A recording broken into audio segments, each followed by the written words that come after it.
Who you are today is deeply rooted in your story. And so who we are is very much an accumulation of our past experiences.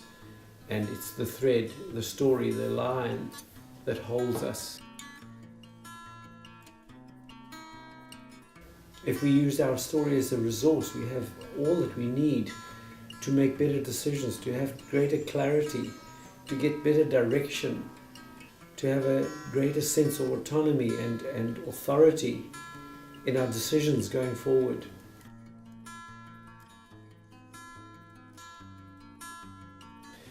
Reflecting on the significant people and events that have been fundamental and transformative in our lives is very important, because these have been like milestones. They've been often turning points that reveal a lot about ourselves and the world we've grown up in, and the world we then choose to shape as we go forward.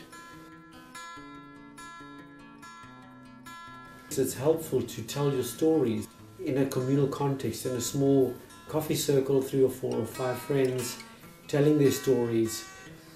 And so it's a place of connection with each other, where we hear each other and relate to each other's feelings around events, and are able to build a community of story which actually is very enjoyable.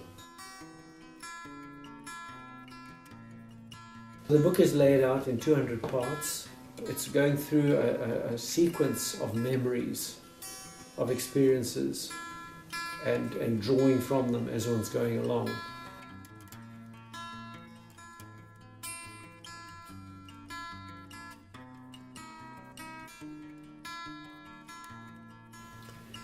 My hope for this work is that it can be a resource for realizing and discovering God's grace that has been a thread, many threads through our lives, and holds us and carries us and is there whether we realize it or not.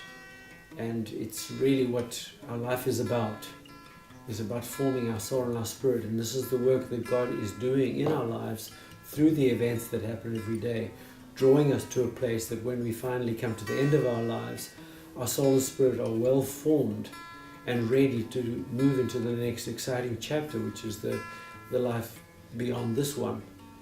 And that is really the purpose of our lives, to live this life with God, or allowing God to work in us, to shape and form and transform us and the world around us through us.